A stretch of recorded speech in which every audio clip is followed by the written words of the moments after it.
તો રાજકોટમાં બીજેપી બક્ષીપંચ મોરચાના મંત્રીએ જન્મના દાખલામાં કર્યા છે ચેડા। વોર્ડ પ્રમુખ બનવા વિપુલ માખેલાએ 6 વર્ષ ઉંમર નાની બતાવી। 50 વર્ષના માખેલાએ વોર્ડ પ્રમુખ બનવા માટે 44 વર્ષની ઉંમર દર્શાવી હતી। દસ્તાવેજ સાથે ચેડા કરનાર વિપુલ માખેલાને પક્ષમાંથી સસ્પેન્ડ કરવાની કવાયત શરૂ કરવામાં આવી છે। મહત્વનું છે કે ભાજપ દ્વારા વોર્ડ પ્રમુખ માટે 40 વર્ષની ઉંમર નક્કી કરાઈ છે, જેમાં વોર્ડ નંબર 14માં પ્રમુખ બનવા માટે વિપુલ માખેલાએ ફોર્મ ભર્યું હતું, જેમાં તેણે જરૂરી દસ્તાવેજમાં ચેડા કર્યા।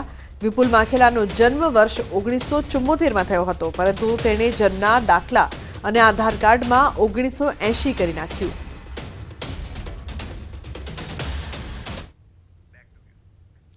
તો સુરતમાં ધારાસભ્ય અરવિંદ રાણાએ મેયરને લખેલા પત્રનો મેયર દક્ષેશ માવાણીએ આપ્યો છે જવાબ। વિકાસના કામો ન થતા હોવાનો ઉલ્લેખ પત્રમાં કરાયો, ત્યારે મેયર દક્ષેશ માવાણીએ 20 પાનાનો જવાબ ધારાસભ્યને આપ્યો।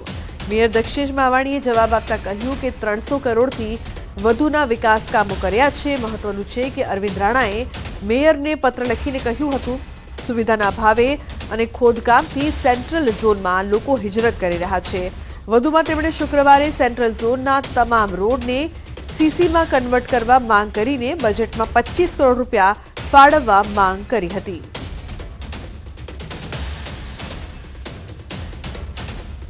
તો નર્મદાના રાજપારડી અંકલેશ્વર પોલીસ સ્ટેશને હાજર થવા જઈ રહેલા ધારાસભ્ય ચૈતર વસાવાની પોલીસે અટકાયત કરતા સમર્થકો ઉતર્યા રસ્તા પર। પોલીસે નવાગામની દેડીમાં અટકાયત કરી ધારાસભ્યને દેડિયાપાડા પોલીસ સ્ટેશનમાં લાવવામાં આવ્યા હતા, જેમાં ચૈતર વસાવાના સમર્થનમાં હજારોની ભીડ ઉમટી। દેડિયાપાડા ખાતે મોટી સંખ્યામાં પોલીસ બંદોબસ્ત ગોઠવાયો, તો પોલીસ અને સમર્થકો આવ્યા આમને સામને।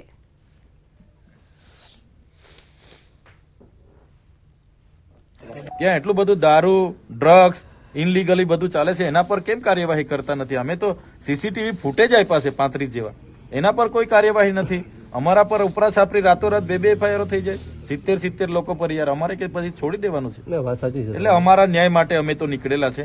પોલીસને યોગ્ય લાગે પૂરવાના હોય તો પૂરી દો। તો ગીર સોમનાથમાં સિંહ બાળ કૂવામાં ખાબક્યું। સૂત્રાપાડાના લોઢવા ગામની ઘટના। વન વિભાગે કૂવામાંથી સિંહ બાળનું રેસ્ક્યુ કર્યું। સિંહ બાળને રેસ્ક્યુ કરીને જીવંત બહાર કઢાયું। સારવાર અર્થે અમરાપુર એનિમલ કેર સેન્ટર લઈ જવાયું।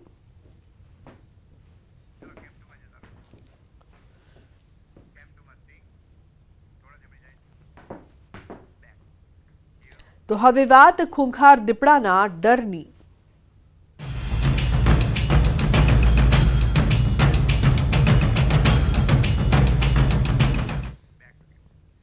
તો ભાવનગરના શિહોર તાલુકામાં દીપડાનો આતંક યથાવત છે।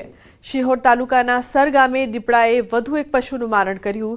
સર ગામે ફરી એકવાર દીપડાના આતંકથી ગ્રામજનોમાં ભયનો માહોલ જોવા મળ્યો છે। બનાવને પગલે વન વિભાગની ટીમ ઘટના સ્થળે પહોંચી હતી। શિહોર પંથકમાં દીપડાને પકડવા વિવિધ સ્થળો પર પાંજરા પણ મૂકવામાં આવ્યા। વન વિભાગે પણ દીપડાને પકડવાના પ્રયાસો તેજ કર્યા।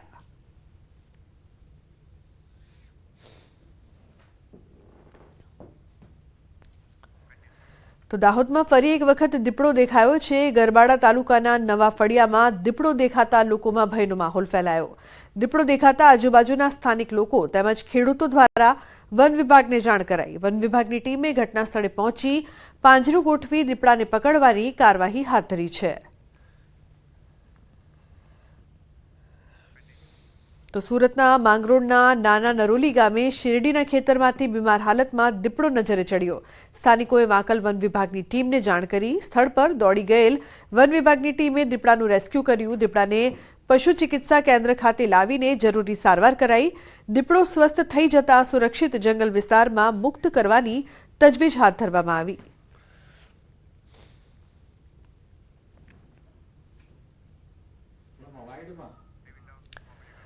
તો વન વિભાગે દીપડાનું રેસ્ક્યુ કરીને સારવાર કરી। 3 દ્રશ્યો અત્યારે સામે આવી રહ્યા છે। ભાવનગર, દાહોદ અને સુરતથી એક તરફ ભાવનગરના દ્રશ્યો સામે આવી રહ્યા છે, જ્યાં દીપડાનો આતંક, તો બીજી તરફ દીપડો દેખાતા ફફડાટ જોવા મળી રહ્યો છે દાહોદમાં। તો સુરતમાં પણ દીપડો જોવા મળ્યો હતો। બીમાર પડેલ દીપડાને રેસ્ક્યુ કરવામાં આવ્યું અને સારવાર માટે ખસેડવામાં આવ્યા। તો ભાવનગર, દાહોદ અને સુરતથી દ્રશ્યો સામે આવી રહ્યા છે. દીપડાનો આતંક છે. એક તરફ દાહોદમાં પણ દીપડાને લઈને લોકોમાં ફફડાટ, તો સુરતમાં બીમાર દીપડાનું રેસ્ક્યુ કરવામાં આવ્યું. વન વિભાગે દીપડાનું રેસ્ક્યુ કરીને સારવાર કરી હતી. ભાવનગર, દાહોદ અને સુરતમાં વારંવાર દીપડો દેખાવાની ઘટના બાદ લોકોમાં પણ ભયનો માહોલ જોવા મળી રહ્યો છે. તો ખેતરની વાડમાં દીપડો બીમાર હાલતમાં દેખાયો હતો, જે બાદ વન વિભાગની ટીમ ત્યાં પહોંચી હતી અને દીપડાનું રેસ્ક્યુ કરીને તેને ખસેડવામાં આવ્યા હતા. અમદાવાદમાં ખ્યાતિકાંડમાં મોટા ખુલાસા થયા છે. નકલી આયુષ્માન કાર્ડ બનાવવાનું કૌભાંડ, ક્રાઇમ બ્રાન્ચ જેસીપી શરદ સિંઘલનું નિવેદન. આરોપીઓ આયુષ્માન જાતે કાર્ડ બનાવતા, 15 મિનિટમાં આરોપીઓ કાર્ડ તૈયાર કરી દેતા, દર્દીઓ પાસેથી 1500 થી 2000 રૂપિયા લેતા હતા.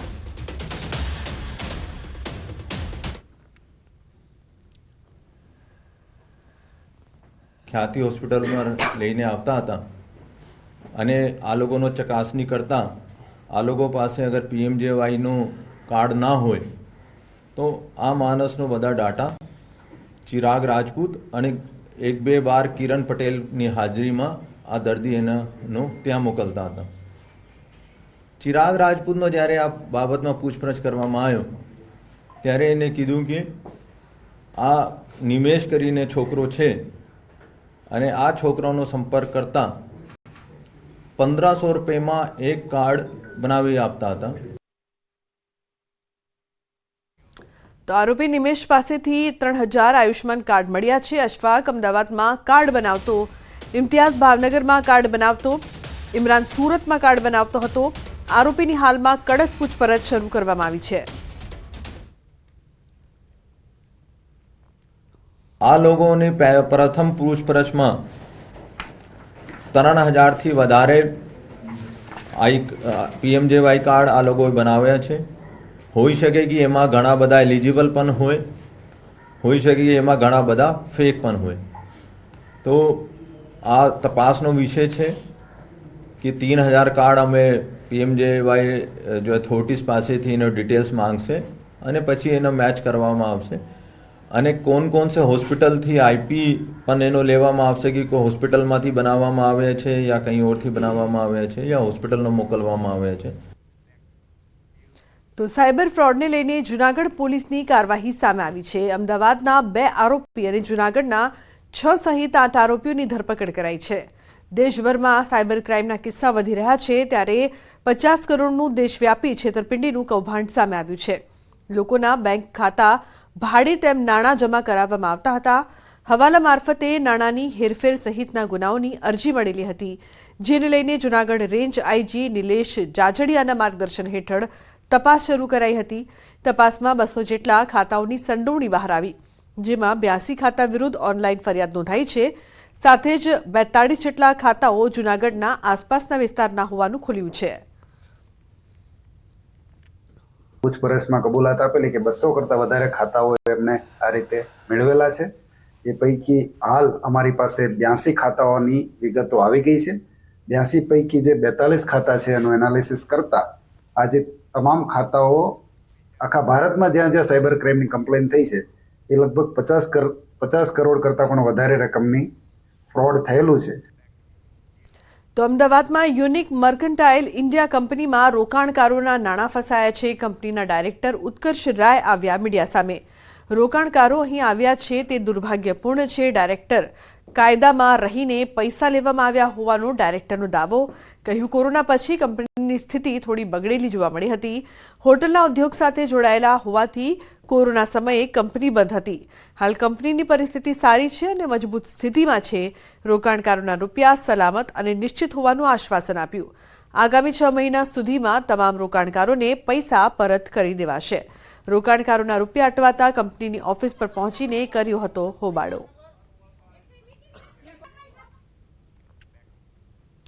અને મહત્વપૂર્ણ સમાચારની જો વાત કરીએ તો મોરબીમાં યુવતીને લગ્નની લાલચ આપી યુવકે વારંવાર દુષ્કર્મ આચર્યાની ફરિયાદ. મોરબીના યુવકે સોશિયલ મીડિયાથી યુવતી સાથે મૈત્રી કરી ત્યારબાદ લગ્નની લાલચ આપી પોતાની પ્રેમજાળમાં ફસાવી અનેકવાર શારીરિક સંબંધ બાંધ્યો, પરંતુ ત્યારબાદ યુવક વૈભવ ભોરણિયાએ કોઈ અન્ય યુવતી સાથે સગાઈ કરી લીધી અને યુવતી સાથેનો તમામ સંબંધ કાપી નાખ્યો, જેથી ભાંગી પડેલી યુવતીએ એસિડ પીને આત્મહત્યાનો પ્રયાસ પણ કર્યો હતો। ત્યારે પોલીસે પીડિતાની ફરિયાદના આધારે આરોપી વિરુદ્ધ એટ્રોસિટી અને દુષ્કર્મનો ગુનો નોંધીને આરોપીની ધરપકડ કરીને કાર્યવાહી હાથ ધરી છે।